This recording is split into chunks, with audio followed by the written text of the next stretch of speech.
Hey, ready to get a little uncomfortable, maybe? Yeah. Today we're diving into some deep waters, potentially unsettling, with this book by Conrad Riker, Dystopia Now. From prosperity to decay. From prosperity to decay, yeah. It's a look at, like, how close is our reality to those dystopian worlds that we see in fiction. And I gotta say, some of the parallels that Riker draws are, like, really eerie. Yeah. Have you ever felt like you're living in a society that's, prosperous on the surface, but maybe rotting underneath a little bit? Oh, for sure. Yeah, it's that, shiny facade, but there's something darker underneath. Yeah, that's exactly the feeling that Riker taps into. So before we get into, like, the details, how does Riker define dystopia? Is it just Mad Max, societal collapse, Yeah. leather-clad road warrior? Not quite, no. Riker makes a distinction between, like, apocalyptic collapse and what he calls, like, a functioning dystopia. Huh. And he says that true dystopia is more insidious, a society that's operating smoothly on the surface, but at the expense of individual freedom. Okay, so that makes sense. It's like everything looks fine, but something's just, like,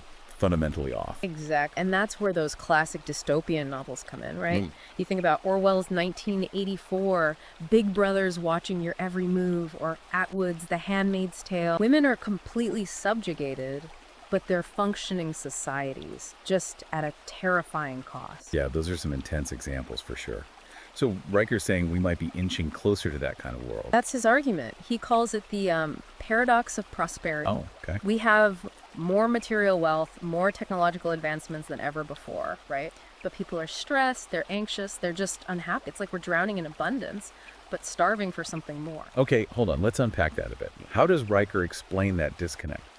I mean, we've got all this amazing tech. We can connect with anyone in the world, get stuff delivered to our doorstep in an hour. Why aren't we happy? Yeah, that's the million-dollar question, right? But Riker's point is that all this prosperity, all this convenience, it comes at a price. He dives deep into how technology, while amazing in many ways, can also open the door to control, surveillance, data collection, manipulation. Okay, so it's not just about, say, having an Alexa listening to our conversations. He's saying there's, like, a deeper level of control happening. Right, he uses this really interesting example of social media algorithms. Like, we're in these echo chambers, only seeing information that confirms our existing beliefs. It can make us feel more isolated, more divided, and more susceptible to manipulation. Think about how easily misinformation spreads online. It's scary. It's like we're losing control over what we see, what we believe. Is that what he means by the erosion of individual agency? It's definitely part of it.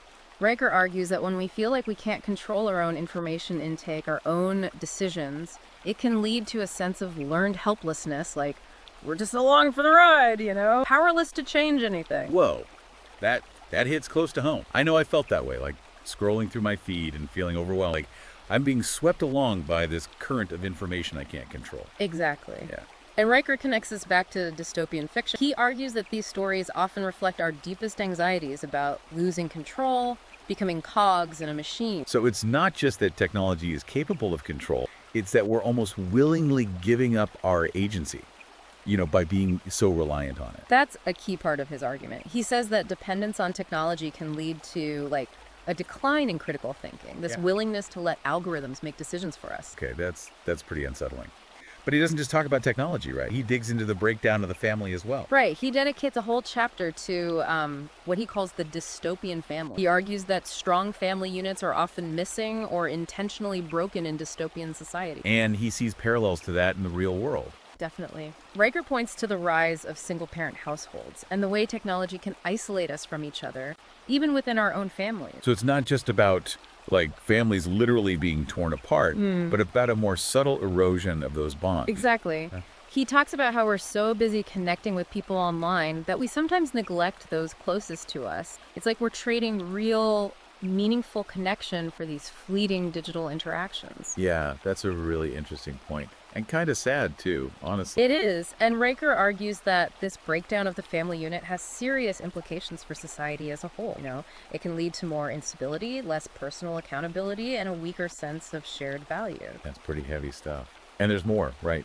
He also talks about the dystopian body and mind. Yeah, that's one of the most disturbing chapters. He explores how dystopian societies often control and transform people's bodies and minds. whether it's through technology, propaganda, or social pressure. So it's not just about like physical control, like in The Handmaid's Tale, but about controlling how people think and feel. Exactly. He talks about the pressure to conform to certain beauty standards, the way media can manipulate our perceptions, and the addictive nature of technology that keeps us hooked and distracted. Okay, that's giving me some serious food for thought. It's like, are we really in control of our own bodies and minds, or are we being subtly influenced and manipulated in ways we don't even realize? That's the question Riker wants us to ask. Okay, and then there's the whole issue of the new class struggle. Can you explain what he means by that? It's not just about the wealth gap, right? Right. Riker goes beyond just the economic divide. He argues that there's a growing psychological component to this struggle, a sense of resentment and alienation among the working class who feel increasingly disenfranchised. So it's not just about having less money, it's about feeling powerless and ignored. That's a big part of it. And Riker suggests that this psychological divide can be even more damaging in the long run, leading to social unrest and a breakdown of trust. Okay, so we've got technology as a tool of control, the breakdown of the family, the manipulation of bodies and mind, and this new class struggle brewing. It's a lot to take in.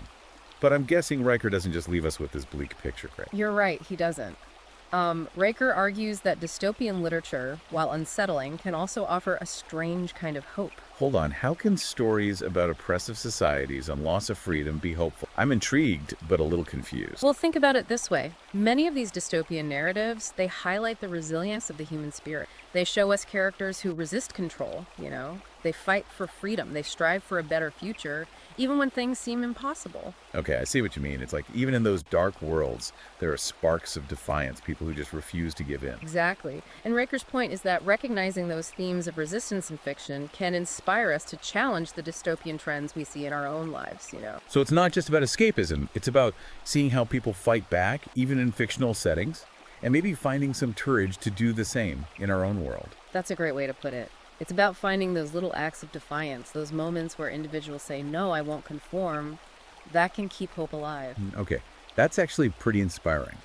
But I'm still grappling with this whole idea of prosperity leading to decay. Can you elaborate on what Riker says about that? It's like we're surrounded by abundance, but there's this underlying feeling that something's not right. Yeah, it's a complex issue.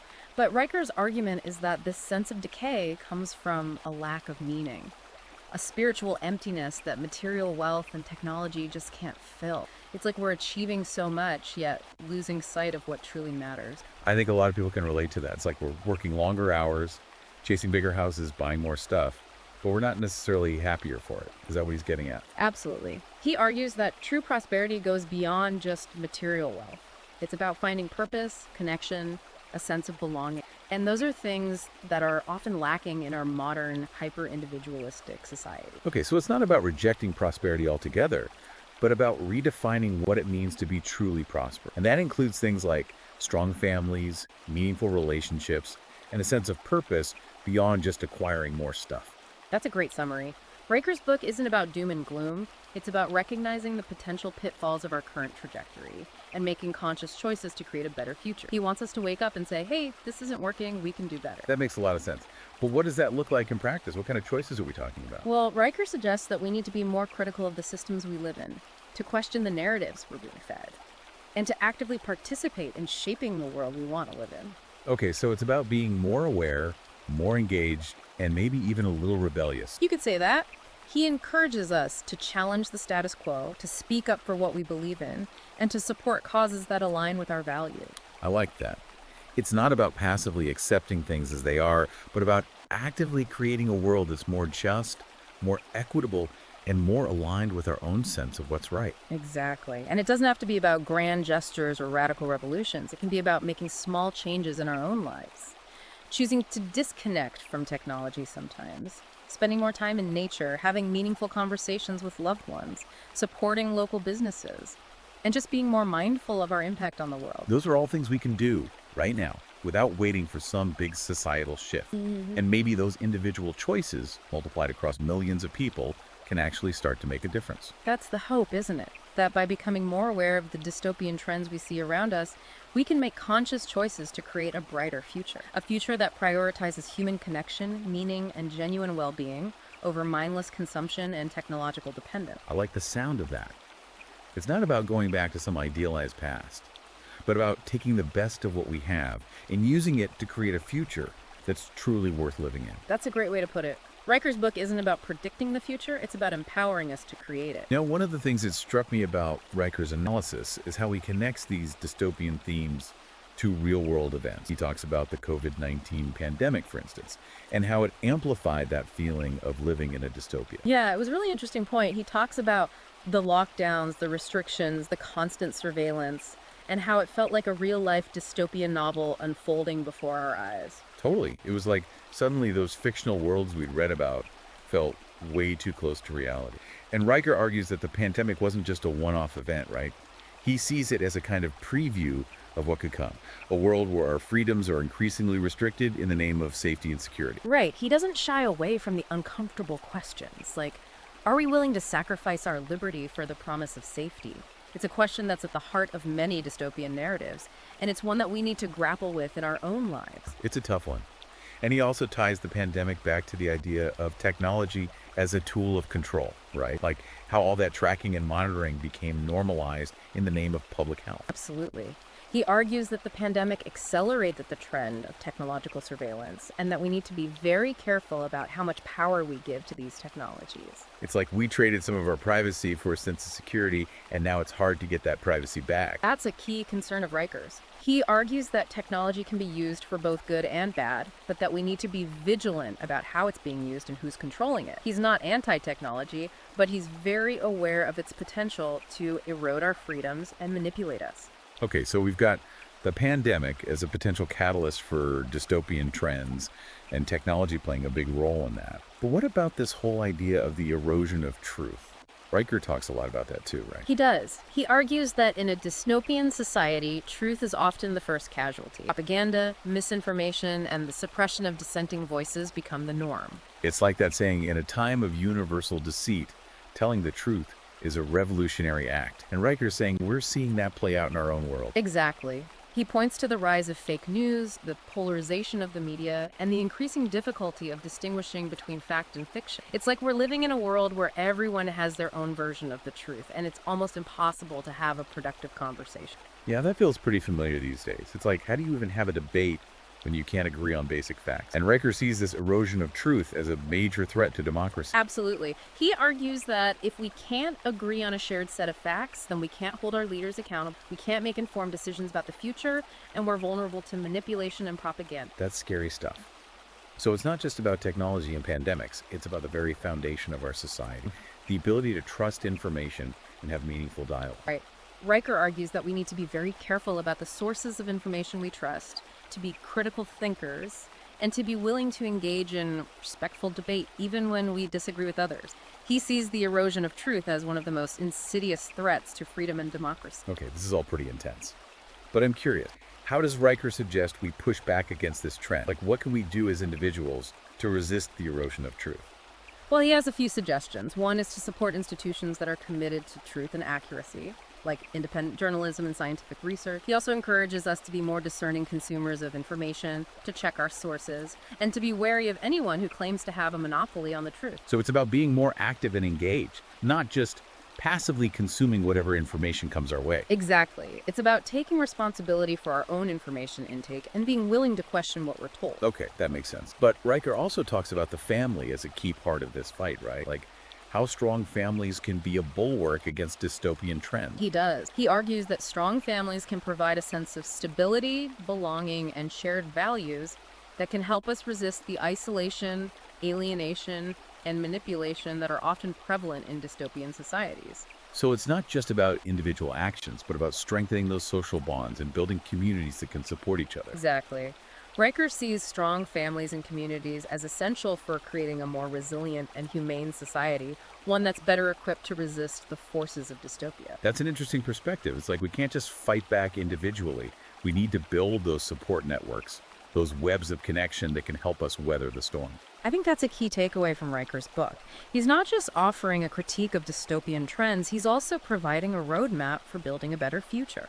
A future that prioritizes human connection, meaning, and genuine well-being. And that roadmap includes things like strengthening our families, being more critical of technology, reclaiming control of our own information intake, and actively resisting the erosion of truth. A lot to take on, but it's also inspiring to think that we can make a difference even in the face of these daunting challenges. It is a lot to take on, but I think that's where the power of these conversations comes in. By talking about these issues, by raising awareness, we can start to chip away at that feeling of helplessness Yeah. and inspire each other to take action. I totally agree. Knowledge is power, right? The more we understand about these dystopian trends, the better equipped we are to resist them. Exactly. And Riker's book, it provides a framework for understanding those trends, a way of seeing the connections between seemingly disparate events and ideas. He's like a guide, helping us navigate this complex and often confusing world. Okay, I'm ready for a little more guidance then. One thing that really stuck with me is Riker's discussion of the dystopian body. Can you elaborate on what he says about that? Sure.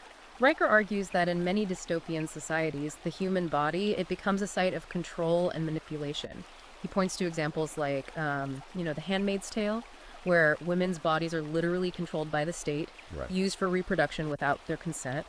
But he also talks about more subtle forms of control. Like what? Give me an example. Well, he talks about the pressure to conform to certain beauty standards, the way that media and advertising can make us feel insecure about our bodies, and the way that technology can be used to track our movements and monitor our health data. So it's not just about overt control, but about these more insidious messages that shape how we see ourselves and how we treat our bodies. Exactly. Riker argues that we need to be more critical of those messages, to reclaim control of our bodies and our self-image, and to resist the pressure to conform to unrealistic or unhealthy standards. That makes sense. It's like we're bombarded with images of what we're supposed to look like, and it can be hard to tune out those messages and just embrace our own unique beauty. It can be really tough. And Riker's point is that this pressure to conform, this obsession with the body, it can distract us from more important things like our relationships, our communities, our sense of purpose. It's like we're so busy trying to perfect our bodies that we forget to nurture our soul. That's a great way to put it. And Riker argues that this focus on the external, on appearances, it can be a form of self-oppression, a way of keeping ourselves small and distracted from the things that truly matter. Okay, so it's not just about vanity. It's about recognizing how this obsession with the body can be used to control us, to keep us from fulfilling our potential. Right. And Riker encourages us to resist that control, to embrace our imperfections, and to focus on cultivating inner strength and resilience rather than chasing external validation. That's a really powerful message. It's about shifting our focus from how we look to who we are and what we contribute to the world. Exactly. And Riker argues that this shift in focus is essential for creating a more just and equitable society, one that values people for their character and their contributions rather than their appearance or their social status. I love that. It's about moving beyond those superficial judgments and recognizing the inherent worth and dignity of every human being. Absolutely. And Riker's book is full of these kinds of insights, these little nuggets of wisdom that can help us reframe our thinking and challenge the dystopian trends we see around us. Well, on that note, I think it's time to wrap things up. This has been a truly fascinating and thought-provoking deep dive into the world of dystopia. Yeah. But more importantly, it's been a conversation about how we can use these dystopian narratives to understand our own world and to create a better future. I agree. Riker's book is a powerful reminder that the future is not predetermined. We have the power to shape it, to choose hope over despair, freedom over oppression, and love over hate. So to our listeners out there, if you're feeling overwhelmed by the dystopian trends we've discussed, remember that you're not alone. There are millions of people around the world who share your concerns and who are working to create a better world. And one of the best ways to get involved is to educate yourself, to have these conversations, to challenge the status quo, and to support causes that align with your values. Exactly. And if you want to dive deeper into the themes we've discussed today, be sure to check out Dystopia Now, From Prosperity to Decay by Conrad Riker. You can find it on Amazon Kindle and Google Play Books. It's a book that will challenge your thinking, inspire you to action, and hopefully give you a renewed sense of hope for the future. Thanks for joining us on this deep dive. Until next time, keep questioning, keep exploring, and keep fighting for the world you want to live in. And remember, the future is not set in stone. We have the power to create it. This is The Deep Dive, signing off.